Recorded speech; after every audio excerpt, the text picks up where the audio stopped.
chimalako china sangwatulaniyo fulamboli wakina chimalako china sangwatulaniyo. Haleluya, haleluya, haleluya, haleluya, haleluya, haleluya, haleluya.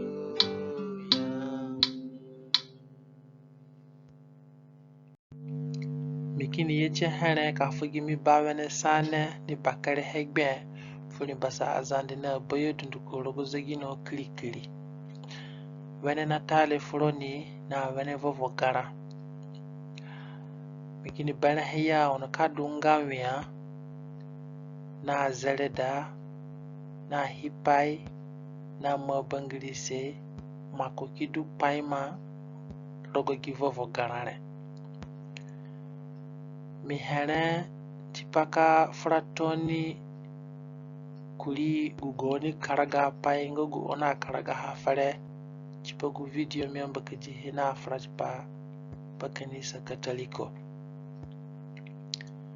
Ono giwi karaga pai ni kadukuli gupaparahana frajpapa natale.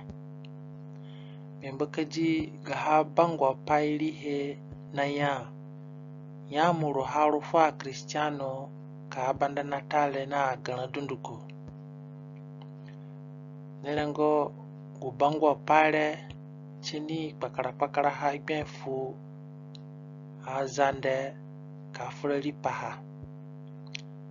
Ina ya rogu pangilishi it is a controversial topic. Na minangbara gonga dunguroni karaga pai fere niwenehe na sagupa ngamina andukindu kumbatayo na mbakada video wagile ka songo dare rupanga ogwa pai gime video afraj papa sina yelogo zia kekya payo na dunguroni yawe onado panga ka abi video ogule na arigbo dunduko chipachina nyaka soloni rogogoni da paseyo na kura aborkono ho na karaga pai nga ya dunga na ngbara go chipagu o video le bete mbiko gu pai nga chana fraj papa shinarani ngogu ana sono kurogoyo chilemba ka saha kusayo aborkituna kuravo voraka berebe na nilengo ogo video ngogu miamba kada hanare bodunduko dungo apai kana rogoyo ngogu mie inongo hombataya ono chadu ni bubuhe kana rogo sangmombolio mina yambingolo ninga oni jingo goni zia kekya pai no ni dede ko wishi goho mbiko yodule ngoni wanika fraj papa natale dungwa borkono hongo guyo nina idanga gupai nga izeji egwa pai na fraj papa shino yoya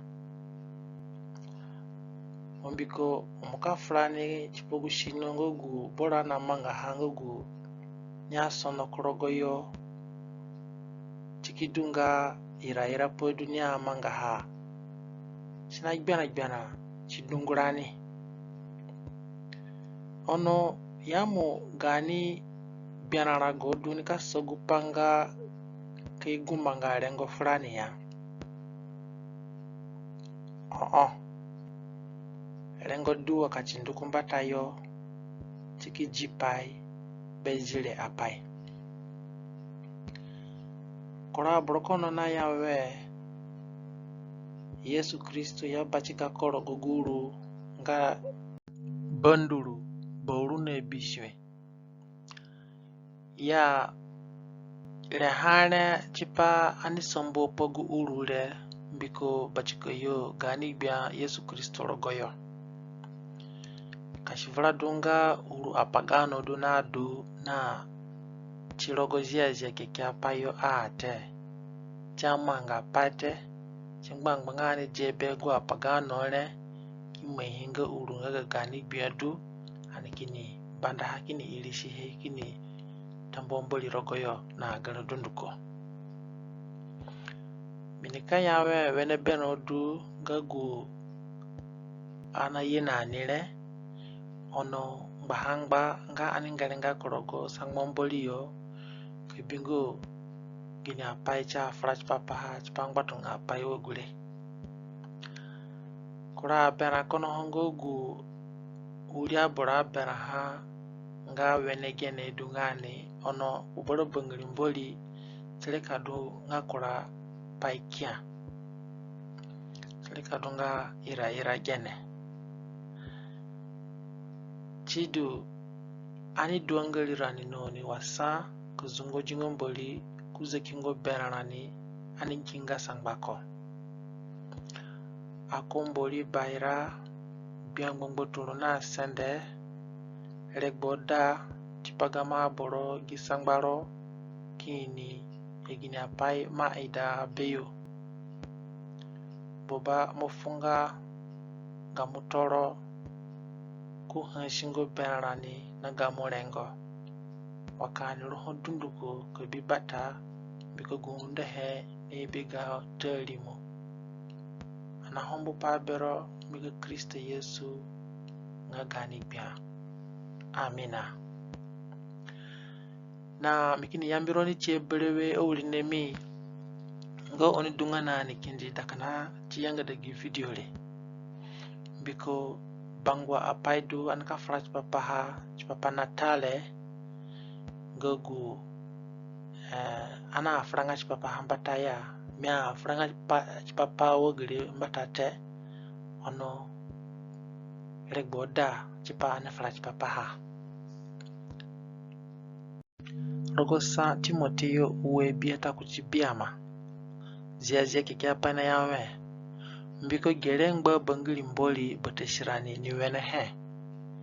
ngagu ko nekpiyo mo aboro bachi dunduko ki yesogu ino he ngagarengo. Amina. Mbolinga bateshirani kunai dogupanga ani ye kaino walidu rengoni wakani roho kabibata kwaida ngagupanga boro pi zanga kaino rengote chidu dungulani kono areme rogogu esino ana asono korogoyo ogwa natale ana matuna ni mangipaha ana ni duni rukuti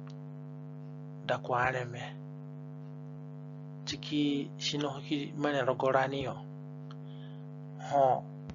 zia kikya pa yani me shino mboli nganite shina gbara chirani anorungo potolani yikiduna bakari bya rago akidu kanogu irakumu ngogu ko ne kasana Yesu nga onkama nga waka binyenye onga Yesu Kristo kiyafu konwe kugamuga ko hukumu fwa airorungo kukujiga ko kuruse ikapeka ko nga Kristo gipara gbana chikogbe ko rungo potoko yo mbiko oga ko ahenga go ngagagi potosandere kabaga ha watadu kagama ha bwa fa boro kasachiro ni irorungo berewe ikapeka Kristo ziaja kyapa ya maonga gine gukumbale mwangi hefuho chafranga berewe nga ko ikapeka Kristo te kwa mandondo andu kinji ndungulani kono ngo isinalanile anade kako chini yanye kinji natale ngaburba wene hewale ana matuna nilili he nikanwa kambo he kambo ebe beligene ako chimbambo akisa arengo ngakumbwa he mbiko nyumugani natale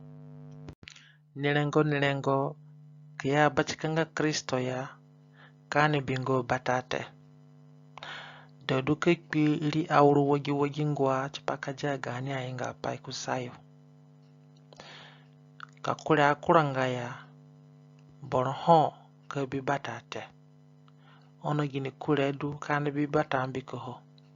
Kure maraika kure nya otadu kure kungboboro kachi bote shingorani te. Kana kure guko ngoguko na kushirani ringbe kabata sarani begani ainga pai. Chidu pabachike Kristo du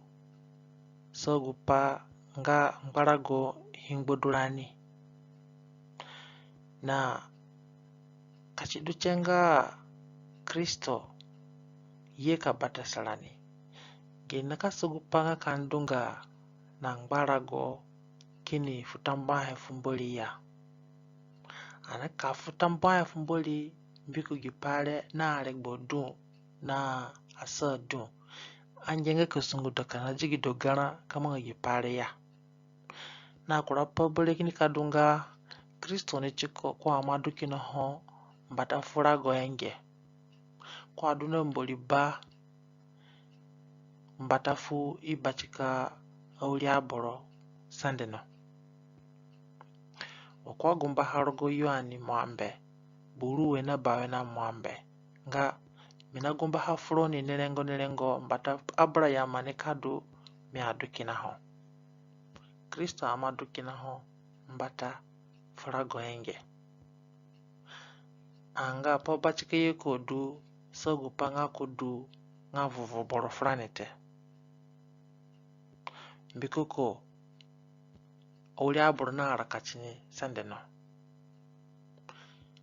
aulia Israel na arakachini jeza keke pana yawe boro ho kereki chipasani ya sa tadu degiga sa zanga kote na he ho ngogu yebi utagu yebi ngoya duli sende na kuru zanga kote Neu upanga arek bodunduko ko nga nyi kipahe fure kireki boro tadole kireki he zegino na ngmboturu yo a anga pabachike yoko dusogu panga pakunyeki kisusite chidu chai dogu pa frane chininga ani futamba fumboli na arek bodunduko chipapako anyenge kusungu doka na jigi dogana sa kina ka futamba fumboli chipapako ya kamiyongo ka faragbo gbane chipapa gamboli uru na ka biarang bale chipaga gamboli jaja arek bote ankebi hehene awuli ne minga na tale ngogu uru adu ngaro gusangamboli yo ya limu natale chilogo jaja keke apaite no guru ngaga boru no bishi ngaga bonduru cha rogo jaja keke apayote kamborak bataha chituna tuna buku kuchiyanga daha mo bingo pa onle wogolete na Kristo kwa aruga ngarani a nga ani banda poguru a tele anke biologo pafurugu teyo ni uwehe boru na liboa sangmomboli na yawe bubu apai duniga yakova nga gani mboli ono ogwa pai duni kushikushi he singa gani naga wirani nyanya kinji ya ani mangi ogwa pai dunduko nga gagi urugutere amina bubu apai gaga yakova gupa adunga rogo sangmomboli yo ya duni bubu he ya ma oka hachirani oka apai gani te gamboli du guru ya penga paha frani rogo sangmomboli yo ya gani te chadenga upangane je kukume kini mangi paha oka yashina Kristiano te gamboli du ko na oko paha ko ini paha wenengai ando ka ge hagete ugwa padu ni kushikushi harogo sangmomboli yo chinga gani ne wirani nyanye kinji nga gipare chipapare menagbate no urudunduko daga na ho Yesu Kristo ndike yeni ani ka andu kinji kumbatayo gugbo pa inga gamboli ogukuna kushi hafrani roko sangba koyo chan ka amanga sunge nani chan ka kuchini chidume ya kasachi ni fu auliazande nga ogwa pai ngogwa adunga ro samamboli yo ya dologo shinolani yo ani mbo hekusayo anake ili sumboli nani akibale panga aneli sumboli nuluru ili sumboli anake bingo bimbatayo ya mboli na ngbara go chipapa apo ogure rogo yo ani buru na saburu na ebishwe sangamboli kini ya kura dungu ogwa pai kino ho Yesu amanga ngogu kadu ni keke ha dunduko yemichigu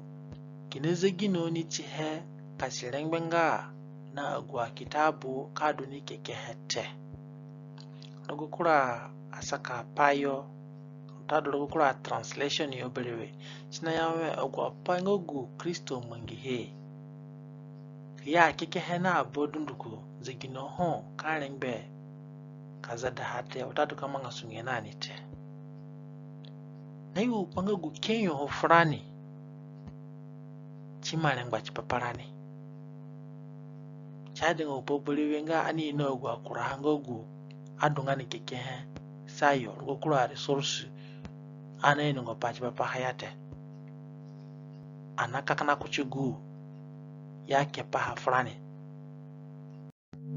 aromo bawe na biama buru na biata kini ya gupai adungani idapase ya inga painga ha gupai adunga rogo ida pase ya aulinemi inga pai dungani kasidunga Krismasi chirogo ida pase yote lakini mangi paha inga pai dungani rogo amo kidisa bishe buchi uwe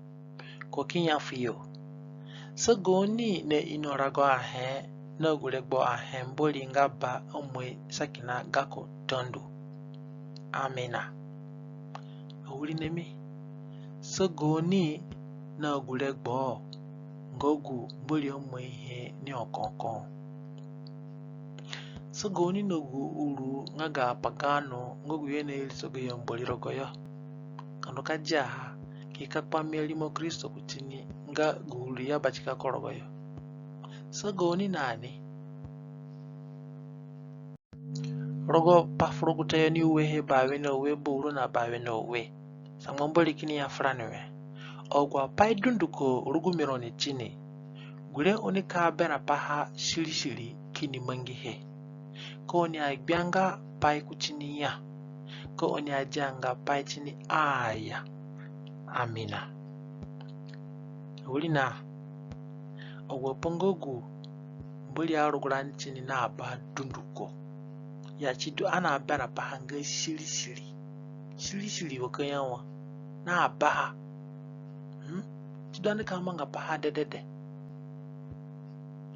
ya kane bianga he kuchini ya kena he zegyo kika bianga kuchini inga apaidu kakpara he chini ya ha tado kajia he chini kusayo ka banda hani kana papaha kana inga apayodu chidu bakichingmanga naida ka saklirani yo ni kerehe ko vundorani chisangwamboli kisarani ana mongono gwa pai ngogo nangbachiko hokana kane kuchisangwamboli kakaka kabibata bakichingmanga nada ka tunu sarani ani mane foko no gwa pai ngaga gizegi nole wakano ho kazanga onga ngogo mboli afo frani bwa kona bakali jinga chiko nga bakichingmanga chiduko munga ya pachinele vuro dungo kwa soha wale kuchika mboli aboro ka aboro inungo hoya ana kakuchiogo apanga gako shishi upaingo gumboli ape frani bambiko kuma rumburoshi tana go panga ga kamboli benaraniyo kini yakashi kina pa go apanga go adunga rogo sangmamboli yo ya anka biwene pangmanga rogo gu kitabu nga ga Samuel ira sinafrach papa gu bekindo nga Sauro konga bambata bekindo gogo ko mbali ashaf ko kuzogo owliya Israel mbali afu umefuko na talimo ono kwa nyimbarangi nogo mbali afuko chiduro kulo mbali yafuko me kundu kasovura kucha maraiko kokambunga boroya kandalasa zavira anya na agude na ade idoke emiyo na boye dunduko kwando gidadayo aga kaboro nianga daha kudaji bakindo ngaga go lingarare bakindo amare ko nika na onga konga bakindo agaga ya Sauro kwando kidebi gupanga kuranya kono na dunga nyanzame na agwa kikinjigira bagara kikinjigira kandoro akamere ya dongi ko imongarate kuimi kinogura na duni ogujira na gura na duni payeshira ono ogwa wenena kukugangara na abara kini na mikuporoyo bya kuchibakindo che kipali chama bana chimboli kuku yuguefu Samuel rogo igo yuru nga gupa bakindo amanga hawale shidule kwa janga sangbolute kwa pengo funute Samuel amaduna bana rago kajangi pale ngwamboli kukundu botutu viso bya chipaka bya Sauro viso kwa daniyo Sauro yafuko me uma nduki mama gupomboli asha haberu uma imogwa borole na oboyo dunduko mama ngasa ngamboli ono Samuel ayache wafu bakindo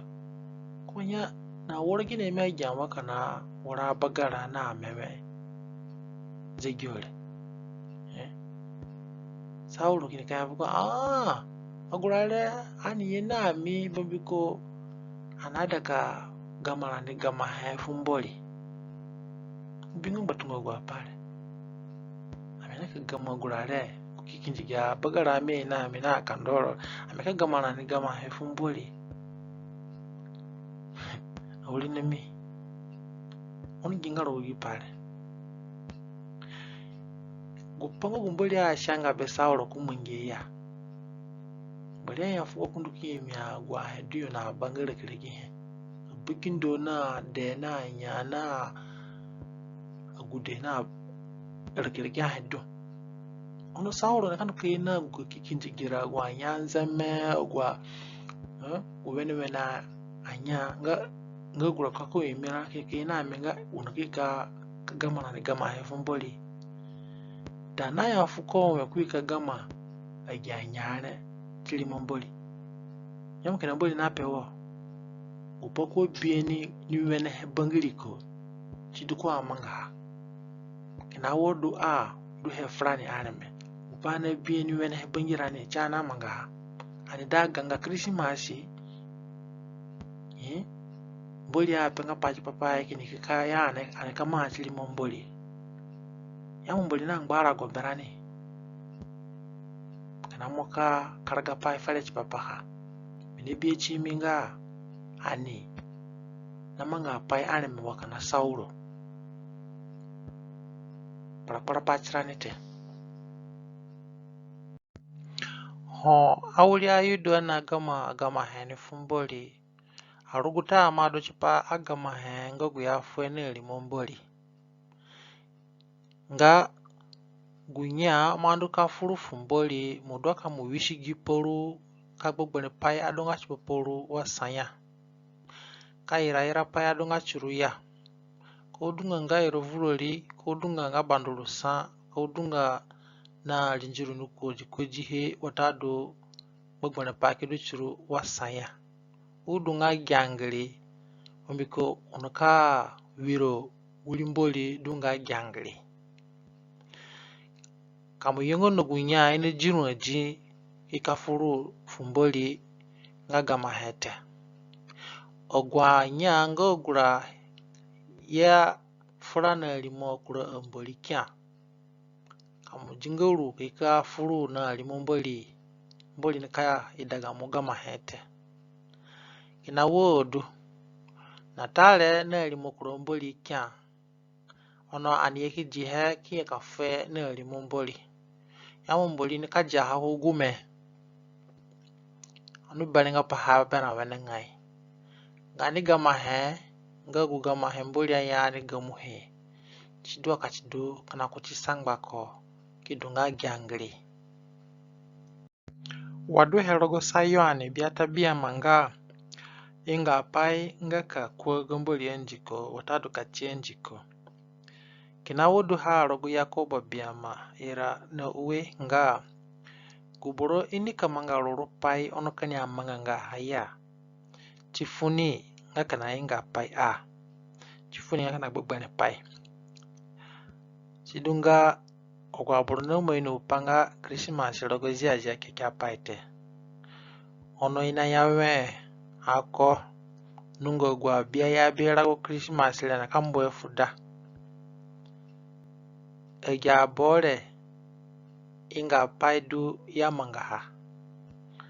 biko imo ino kamanga roro pai okay amanga nga haya kana wodu ha achpa gukura agwaru kutenga gumbali afa fulani dunduko an maino ka gya ha an maino ndu heaven ngai ono anakaka biko eshinonani an mapiyo muzagino kishishi sangwamboli ani ginga sangwamboli agya susi ga boro odwe rogo pamo keji bishwe boru na liboa ani duwa kani mai kpara pai chi jaja he na bigbita he chi gigini he na bliko he anga china baha dunduko kana sate ogwa he nga gamboli nga kana gamboli ogwa he nga gasatana nga kana gasatana ke kojinga ha dunduko sate chipa parenge michimi gupasare nga miginjigo pa natale chidulele kaduna ngbanya na zegino nga kaduna sogote fumboli na kasovura kuchimboli ogwa burudunduko goguyo naja gazegino apai kugume sangwamboli fiyo nga kana gbagbane pai ina sovura kuchimboli ina sogote chiyo kuchigbia rogo matayo ira mwambe kuchilibwa Yesu Kristo ni chikona yawe egya borore ine elisole kina awurungbeyo ono poto yoyo chile tutunu ono ye elisole elisu vunu ni yuguga ya pai nga kina ga boronjika amina aboronika Yesu Kristo kana ngboye yobwa ho yamanga ya pani nakana sangba aboro ogwa ruguta nakana ga aboro ogwa njiko nakana ga aboro anaka agbulsa ga nele gba agbulsa nga na erisumboli oipe Kristo hane ye erisele erisovunu ya agbulsa ga ele gba agbulsa ga yana erisele ono erisumboli nganete odo go marakonane ono ya odere audo vunu ni yuguga ya pai nga kinaga aboro rugute ana audo mboli ni kerehe logo gani wena abiayo haleluya hosanna jaja toronazora haleluya hosanna jaja toronazora wena abia ana audo mboli wena ngai ono jaja kikyapana pe fulani nga anaka audo vunu mbiko kani udomboli chigwa kana ngbara niyo potola ni tutu no chiko gani manga paikia ana udomboli kuchiguru ga panga ga boranya kuchisanga mboli ya tidu owuli nemi nga gupana sare mikakana kuchigupa nga wo poi yakova gupai adunga nga wo poi yakova ya ako aboroni dungu yonika batanga ya bambiko ina mena foshina bayo ogwa paya sono krogoyo kubaho keni gbatale ngoni keni gbata ulimboli ni dunara karogo koyo na lengo beko michimi gimi pai a warenga wo poi yakova tinga gupami aro kuchini fojani gipare che rogo sangmamboli yo yamuru harufa kristiano ka abanda natale na garadunduko modune kada kuchipai ono minanyaka saro nga guha adunga rogo sangmamboli yo ya adunga rogo ida pase yo ya inga pai dungani